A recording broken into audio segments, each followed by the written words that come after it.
তিনি এমন রসুল, আল্লাহ কোন রসুলকে হাবিবুল্লাহ বলে নাই। কাউকে বলেছেন সফিউল্লাহ, কাউকে আল্লাহ বলেছেন কালিমুল্লাহ, কাউকে আল্লাহ বলেছেন রূহুল্লাহ, কাউকে আল্লাহ বলেছেন জবিউল্লাহ, কাউকে আল্লাহ বলেছেন খলিলুল্লাহ।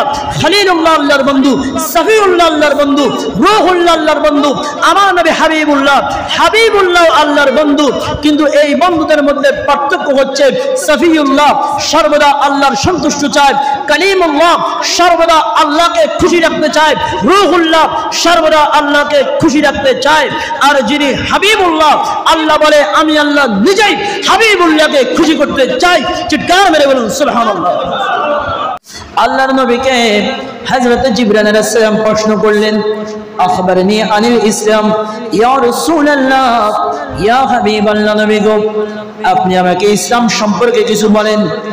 আলা, এরপরে জিবরাইল আলাইহিস সালাম আবার বললেন, ফাখবিরনি আনিল ঈমান ইয়া রাসূলুল্লাহ, ইয়া হাবিবাল্লাহ, নবী গো আপনি আমাকে বলুন ঈমানটা কি। আলা, আল্লাহর প্রিয় নবী সাল্লাল্লাহু আলাইহি ওয়াসাল্লাম জবাব দিতে লাগলেন, আনতুমিনা বিল্লাহি ওয়া মালাইকাতিহি ওয়া কুতুবিহি ওয়া রুসুলিহি ওয়াল ইয়াউমিল আখির ওয়া তুমিনা বিল কদরি খাইরিহি ওয়া শাররিহি। আল্লাহর প্রিয় নবী সাল্লাল্লাহু আলাইহি ওয়াসাল্লাম বলে, ঈমান হচ্ছে তুমি আল্লাহর প্রতি বিশ্বাস স্থাপন করবে এবং আল্লাহর ফেরেশতাদের প্রতি বিশ্বাস স্থাপন করবে, আসমানি কিতাব সমূহের প্রতি বিশ্বাস স্থাপন করবে, আল্লাহর সমস্ত রাসূলের প্রতি বিশ্বাস স্থাপন করবে, পরকালের প্রতি, মৃত্যুর পর যে পুনরুত্থান হবে, আবার তোমার হিসাব নিকাশের জন্য তোমাকে জিন্দা করা হবে, সেই বিষয়ের উপর তুমি বিশ্বাস করবে এবং তোমার তাকদীরের ভালো মন্দের প্রতি তুমি বিশ্বাস করবে।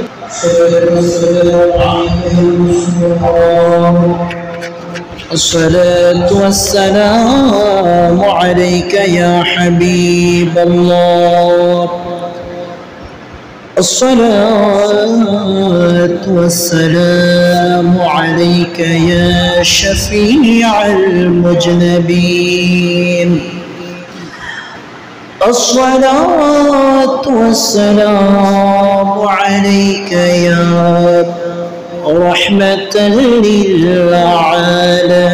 للعالمين.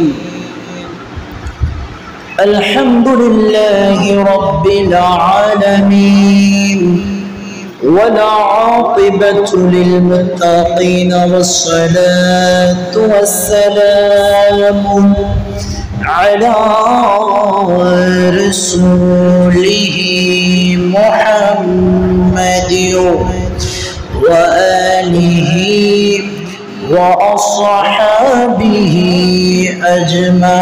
أجمعين। সকলে আমার সাথে জবান খুলে পড়ুন, আউযু বিল্লাহি মিনাশ শাইতানির রাজীম, বিসমিল্লাহির রহমানির রহিম। ইন্নাদ-দীনা ইনদাল্লাহিল ইসলাম, ইন্নাল্লাহা ওয়া মালাইকাতাহু ইউসাল্লুনা আলান নবী ইয়া আইয়ুহাল্লাযীনা আমানু সাল্লু আলাইহি ওয়া সাল্লিমু তাসলিমা। আল্লাহুম্মা সাল্লি আলা মাওলানা মুহাম্মাদ ওয়া আলা আলি সাইয়্যিদিনা।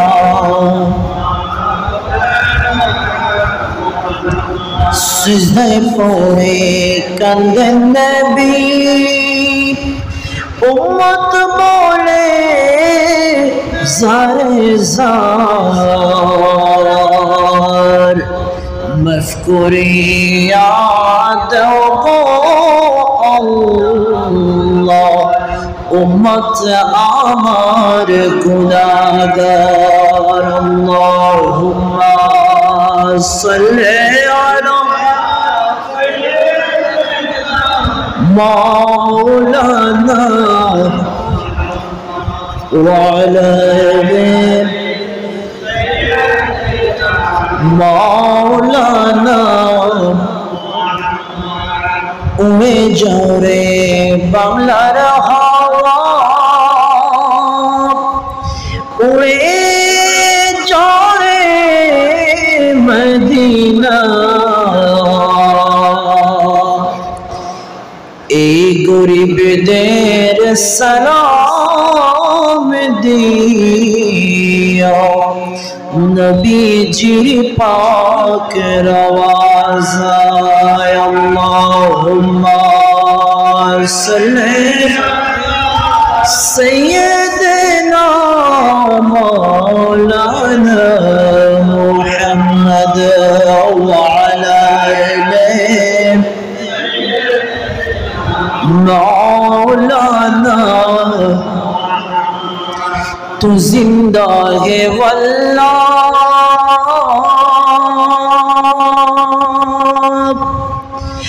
تو زندہ ہے واللہ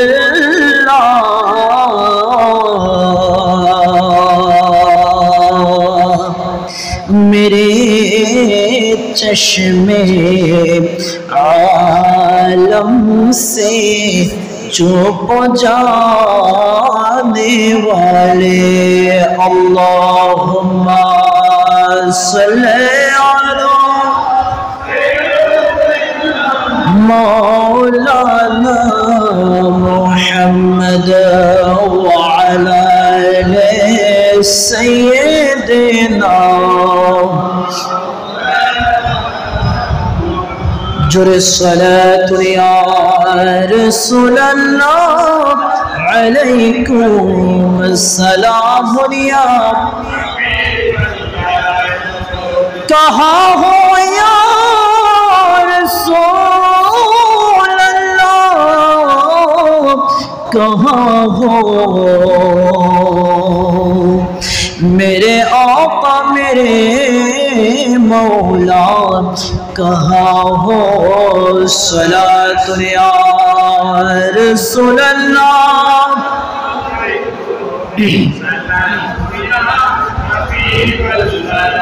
محمد مصطفیٰ نور علی نور حبیب کبریا نور علی نور صلاۃ یا رسول اللہ سلام یا غوث اعظم درمیان اولیاء سو جناب مصطفیٰ در انبیاء صلاۃ یا رسول اللہ سلام یا سبحان اللہ والحمد للہ الا اللہ سبحان اللہ والحمد للہ لا الہ الا اللہ لا الہ لا مقصود الا اللہ لا موجود الا اللہ لا معبود الا اللہ لا الہ حسبی ربی جل اللہ ما فی قلبی غیر اللہ نور محمد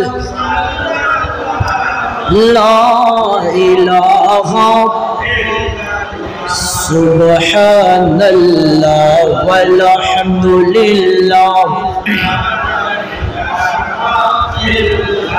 لا ইলাহা ইল্লাল্লাহু মুহাম্মাদুর রাসূলুল্লাহ। সকলে উচ্চ কণ্ঠে পড়ুন সাল্লাল্লাহু আলাইহি ওয়াসাল্লাম।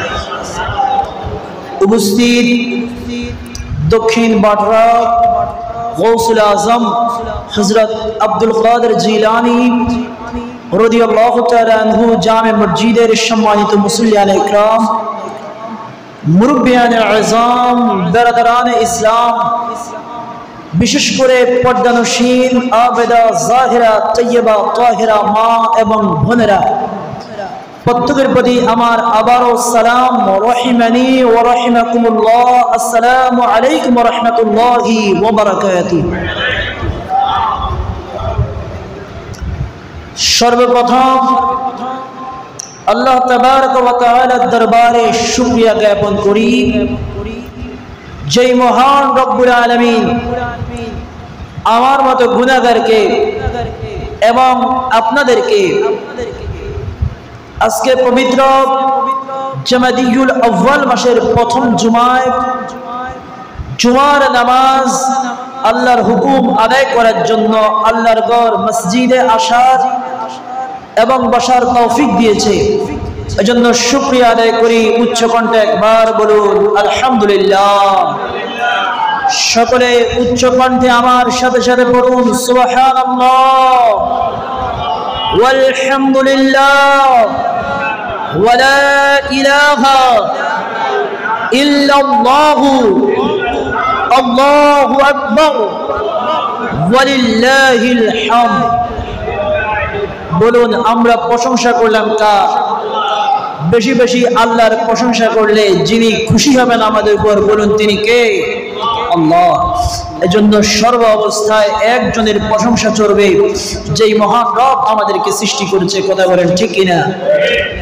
লক্ষ কোটি দুরূদ এবং সালামের নজরানা পেশ করছি সরওয়ারে কায়নাত হুজুর আকরাম নূরে মুজাসসাম শফিউল মুজনিবিন আনিসুল গারিবিন রাহমাতাল লিল আলামিন রাহাতাল আশিকিন মুরাদাল মুশতাকিন শামসুল আরিফিন সিরাজাস সালিকিন মিসবাহুল মাকিরিন মুহিব্বুল ফুকারা'i ওয়াল গুরাবা'i ওয়াল মাসাকিন সাইয়্যিদুস সাকলাইন নবিয়ুল হারামাইন ইমামুল কিবলাতাইন ওয়াসিলাতুনা ফিদ দারাইন সাহিবে কাবা কৌসাইন মাহবুব রব্বিল মাশরিকাইন ওয়াল মাগরিবাইন নবী মুহাম্মদুর রাসূলুল্লাহ সাল্লাল্লাহু আলাইহি ওয়াসাল্লামের নূরানি কদমে পাকে আল্লাহ পাক আমাদের দুরূদ ও সালামের নাজরানাটুকু কবুল করুক। সকলে বলুন আমিন। আর একটু উচ্চ কণ্ঠে বলুন আমিন। আমার ভাইরা, আমি যে আয়াতে কারিমা আপনাদের সামনে তেলাওয়াত করেছি কোরআনুল কারীমের সূরা আলে ইমরানের 85 নম্বর আয়াতের অংশ বিশেষ। আল্লাহ বলে ইন্নাদ দীনা ইনদাল্লাহিল ইসলাম। পৃথিবীর মধ্যে অসংখ্য অগণিত ধর্ম থাকতে পারে, অসংখ্য ধর্মের মানুষ পৃথিবীর মধ্যে বাস করতে পারে এবং সবাই বিশ্বাস করে যে আমি যেই ধর্ম অনুসরণ করি ওই ধর্মই ঠিক, কারণ কেউ তো বেঠিক ধর্মের উপরে ইস্তেকামত থাকতে প্রতিষ্ঠিত থাকতে চায় না। কথা বলেন ঠিক কিনা? যদিও অনেক সময় দেখা যায় আমাদের দেশের বিধর্মী ভাইয়েরা যারা রয়েছে, হিন্দু ভাইয়েরা যারা রয়েছে, তারা অনেক সময় বুঝে, দেখবেন কথায় কথায় আমরা মুসলমানেরাও এতবার আল্লাহর নাম নিই না। অনেক হিন্দু আছে কথায় কথায় বলে আরে আল্লাহ যা করছে ভালোর জন্য করছে, এটা তো আল্লাহর উপরে, আল্লাহ যা করছে এটা তো কারো হাত নাই। এরকম আল্লাহর উপরে মানি বারবার করে তারা আল্লাহ আল্লাহ এই শব্দটা ইউজ করে। এবং সবচাইতে বড় কথা হচ্ছে তারা অনেক সময় এটাও অনেককে বলে যে আমরা বুঝি ইসলাম ধর্ম ঠিক, আল্লাহ একজন, মুহাম্মদ সাল্লাল্লাহু আলাইহি ওয়াসাল্লাম আল্লাহর রাসূল, সব কিছু আমরা বুঝি। কিন্তু আমাদের একটি দুর্ভাগ্য হচ্ছে আমাদের মাতা পিতারা যেহেতু হিন্দু, এখন আমরা কিভাবে বাপ দাদার ধর্ম ত্যাগ করে ইসলাম ধর্ম গ্রহণ করব, এই জন্য আমরা ইসলাম ধর্ম গ্রহণ করতে পারছি না। জোরে বলুন নাউজুবিল্লাহ। তো আল্লাহ পাক আমাদেরকে এই দিক দিয়ে অবশ্যই সৌভাগ্যবান বানিয়েছেন যে আমরা মুসলিম পরিবারে জন্মগ্রহণ করেছি, সেই সূত্রে বাপদাদার সূত্রে আমরাও মোটামুটি এক প্রকার মুসলমান। কথা বলেন ঠিক কিনা? যদিও পূর্ণাঙ্গ মুসলমান আমরা হতে পেরেছি কি পারি নাই, সেটা আমরা যদি কোরআন ও হাদিসের দিকে ফলো করি, আল্লাহ একজন কামেল মুসলমানের কি বৈশিষ্ট্য দিয়েছে, ওই বৈশিষ্ট্যগুলো ফলো করলেই আমরা বুঝতে পারবো আসলে আমরা পরিপূর্ণ মুসলমান হতে পেরেছি কিনা। কথা বলেন ঠিক কিনা? কিন্তু আমরা তো জন্মসূত্রে মুসলমান। আমার তো মনে হয় জন্মসূত্রে যদি আমরা মুসলমান না হতাম, তাহলে আমরা কয়জন জানি ইসলামের পক্ষে থাকতাম? আমার এটা বড় সন্দেহ লাগতেছে। কারণ আজকে জুমার দিন, দেখেন অনেক ভাইয়েরা বাবারা বাড়িতে ঘরের মধ্যে বসে আছে, কোনো কাজ নেই, ইচ্ছে করলে চাইলে একটু আগে মসজিদে আসতে পারে, কিন্তু কেউ মসজিদে আগে আসতে চায় না। মনে করে যে বাড়ির থেকে হুজুর যা বলতেছে আমি তো শুনতেছি, আর না শুনলো কি আর না শুনলো কি, হুজুর তো 12 চাঁদের খুতবা প্রতি বছর তো একই বয়ান করে। যদিও আমি ওই ক্যাটাগরির বয়ান করি না, আপনারা জানেন আমার বয়ান সম্পূর্ণ ভিন্ন। আমি প্রত্যেক সপ্তাহে নতুন নতুন একটা সাবজেক্টের উপর আলোচনা করি। আমার মনে হয় এই মসজিদে আমি শুধু একটা সাবজেক্ট 2 বার আলোচনা করছি, আর না হয় কোনো সাবজেক্ট, আমি আজকে প্রায় 1.5 বছরের বেশি এখানে জুমা পড়াই, এক সাবজেক্ট আমি 2 বার এই মসজিদের মধ্যে রিপিট করি নাই, আলহামদুলিল্লাহ বলে। আমি চেষ্টা করি প্রত্যেক জুমা আপনাদেরকে নতুন নতুন কিছু বিষয়ে কথা শোনানোর জন্য। এরপরও মুসল্লিদের এত অনীহা, অনেকেই দেখা যায় নামাজের সময় আসে কোনো রকম আসি 2 রাকাত ধরার জন্য। আল্লাহ পাক ভালো জানে ওনাদের কি চিন্তা ভাবনা। তো যা হোক, আমি যেটা বলতেছিলাম, আল্লাহ বলে বিশ্বের মধ্যে তুমি যখন পৃথিবীর মধ্যে আগমন করবে, তুমি দেখবে পৃথিবীর মধ্যে অনেক ধর্ম রয়েছে, অনেক ধর্মের প্রতি তোমাকে আহ্বান করা হবে। প্রত্যেকে স্ব ধর্মকে হক জানবে, সঠিক জানবে যে আমার ধর্মই সঠিক, আমার ধর্মের দ্বারা আমি নাজাত প্রাপ্ত হব। আবার কেউ তো এমন এমন ধর্মের বিশ্বাসী যারা বিশ্বাস করে যে আমি যদি একবার মারা যাই, মারা যাওয়ার পরে মারা গেছি মানে আমার সবকিছু শেষ, মরার পরে পুনরুত্থানের প্রতি আবার যে মানুষকে জীবিত করা হবে সেই বিষয়ে অনেক বান্দাই বিশ্বাস করে না। বিভিন্ন ধর্মের লোকের এটা অনেকে বিশ্বাস করে না, মনে করে যে মারা গেছি মানে এতটুকুই শেষ। এজন্য তারা একটি স্লোগান আবিষ্কার করেছে যে অল্প দিনের দুনিয়াতে খাও দাও ফুর্তি করো, এর বাইরে দুনিয়ার মধ্যে কিছু করার কোনো প্রয়োজন নাই। তো আল্লাহ বলে পৃথিবীর মধ্যে অনেক ধর্ম থাকবে, কিন্তু কোন ধর্মের ব্যাপারে আমি আল্লাহ সার্টিফিকেট দিই নাই। শুধু একটি ধর্ম আমি আল্লাহ সার্টিফিকেট দিলাম, এই ধর্মটা আমার মনোনীত ধর্ম। আল্লাহ ওই ধর্মটা কি? আল্লাহ কোরআনুল কারীমে সূরা আলে ইমরানের 85 নম্বর আয়াতের মধ্যে বলেন, ইন্নাদ-দীনা ইনদাল্লাহিল ইসলাম, আমার কাছে মনোনীত যেই দিন রয়েছে, যেই ধর্ম রয়েছে, সেটি হচ্ছে ইসলাম। চিৎকার মেরে বলুন সুবহানাল্লাহ। আল্লাহর প্রিয় নবী সাল্লাল্লাহু আলাইহি ওয়াসাল্লামের একখানা হাদিসে পাক থেকে আমরা আলোচনা শুনি, যেই হাদিসখানা মিশকাতুল মাসাবিহ 11 নম্বর পৃষ্ঠার মধ্যে উল্লেখ রয়েছে। যে হাদিসখানা সহিহ বুখারী এবং মুসলিম শরীফের বরাত দিয়ে মিশকাতুল মাসাবির মধ্যে উঠানো হয়েছে। আল্লাহর প্রিয় নবী সাল্লাল্লাহু আলাইহি ওয়াসাল্লামের দরবারে একদিন হযরতে সাইয়্যিদুনা জিবরাইল আলাইহিস সালাম তিনি আসলেন। আল্লাহর নবীর দরবারে এসে তিনি বসলেন সুন্দরভাবে দোজান হয়ে, যেইভাবে মানুষজন একজন আরেকজনের কাছে গেলে কোনো রাজা বাদশার দরবারে গেলে যেইভাবে বসে, জিবরাইল আলাইহিস সালাম খুব আদব সহকারে বসলেন। আল্লাহর নবীকে হযরতে জিবরাইল আলাইহিস সালাম প্রশ্ন করলেন, আখবরনি আনিল ইসলাম ইয়া রাসূলুল্লাহ, ইয়া হাবিবাল্লাহ, নবী গো আপনি আমাকে ইসলাম সম্পর্কে কিছু বলেন। ক্বালা রাসূলুল্লাহ সাল্লাল্লাহু আলাইহি ওয়াসাল্লাম, আল্লাহর প্রিয় নবী সাল্লাল্লাহু আলাইহি ওয়াসাল্লাম হযরত জিবরাইলকে জবাব দিচ্ছেন, আল ইসলামু আন তাশহাদু আন লা ইলাহা ইল্লাল্লাহ ওয়া আন্না মুহাম্মাদুর রাসূলুল্লাহ সাল্লাল্লাহু আলাইহি ওয়াসাল্লাম। وتقيم الصلاة وتعطي الزكاة وتصوم رمضان وتحج البيت إن استطاع إليه السبيل আল্লাহর প্রিয় নবী দু জাহানের বাদশা মুহাম্মদুর রাসূলুল্লাহ সাল্লাল্লাহু আলাইহি ওয়াসাল্লাম বলে শুনে রাখো ইসলাম হচ্ছে এই কথা সাক্ষ্য দেওয়া যে আল্লাহ ছাড়া কোনো মাবুদ নেই এবং তিনি এক অদ্বিতীয়, তার কোনো শরীক নেই এবং আমি হচ্ছি আল্লাহ পাকের প্রেরিত রাসূল।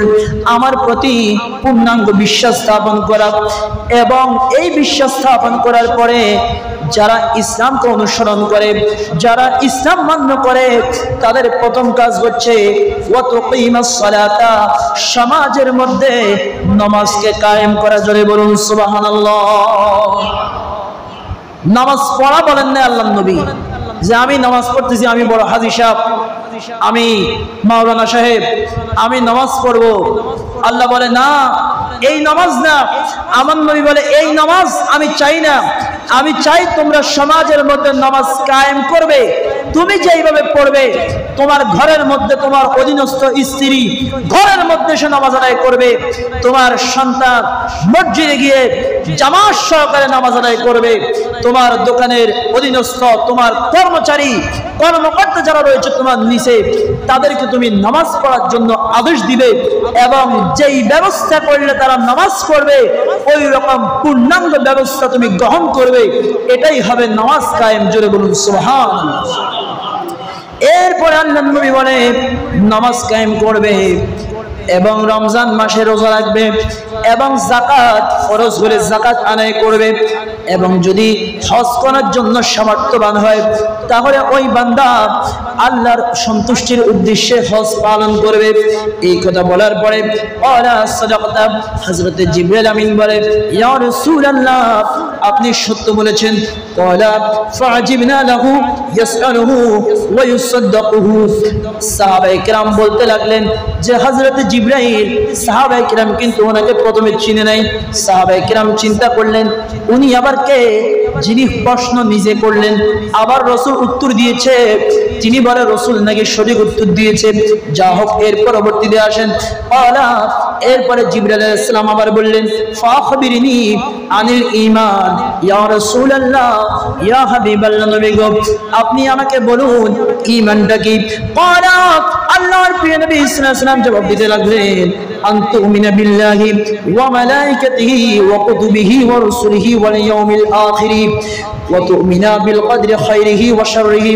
আল্লাহর প্রিয় নবী সাল্লাল্লাহু আলাইহি ওয়াসাল্লাম বলে ঈমান হচ্ছে তুমি আল্লাহর প্রতি বিশ্বাস স্থাপন করবে এবং আল্লাহর ফেরেশতাদের প্রতি বিশ্বাস স্থাপন করবে, আসমানি কিতাব সমূহের প্রতি বিশ্বাস স্থাপন করবে, আল্লাহর সমস্ত রাসূলের প্রতি বিশ্বাস স্থাপন করবে, পরকালের প্রতি, মৃত্যুর পর যে পুনরুত্থান হবে আবার তোমার হিসাব নিকাশের জন্য তোমাকে জিন্দা করা হবে সেই বিষয়ের উপর তুমি বিশ্বাস করবে এবং তোমার তাকদীরের ভালো মন্দের প্রতি তুমি বিশ্বাস করবে। জোরে বলুন সুবহানাল্লাহ।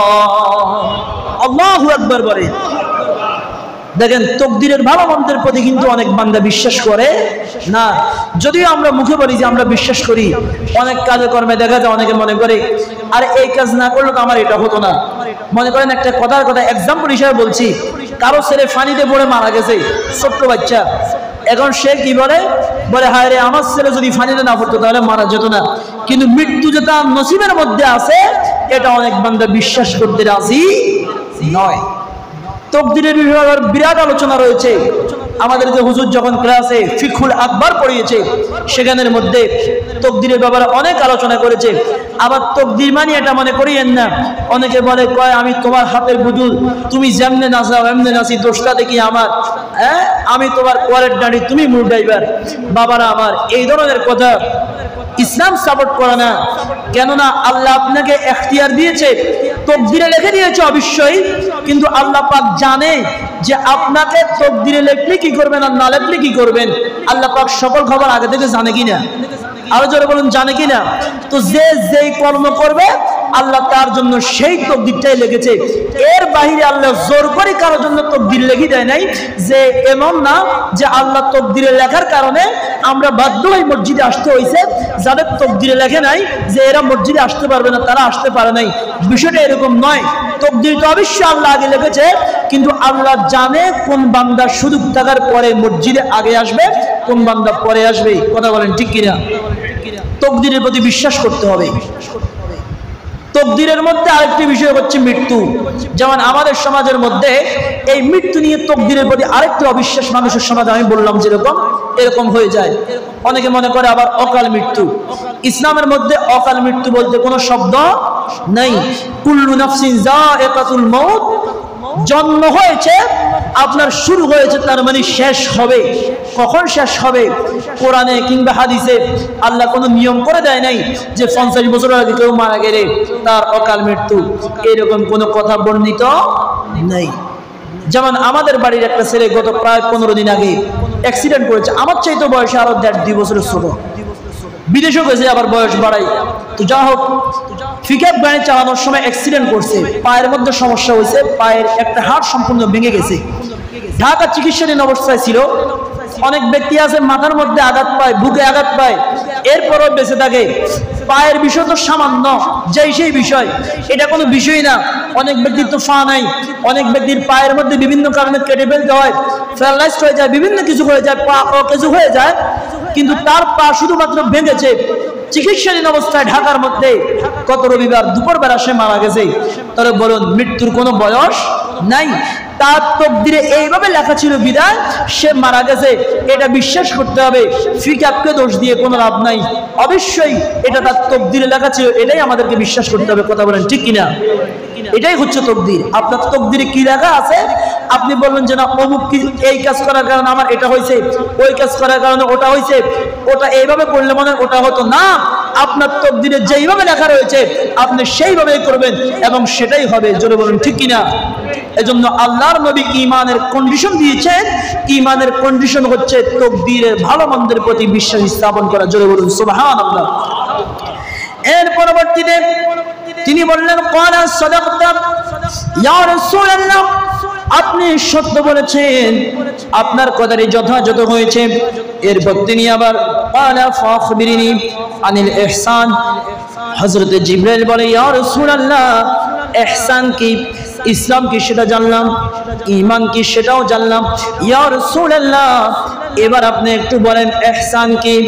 এবার আল্লাহর প্রিয় নবী দু জাহানের বাদশা মুহাম্মদুর রাসূলুল্লাহ সাল্লাল্লাহু আলাইহি ওয়াসাল্লাম জবাব দিচ্ছেন, ক্বালা আনতা আবুদাল্লাহ কান্নাকা তারাহু ফাইল লাম তাকুন তারাহু ফাইন্নাহু ইয়ারাকা।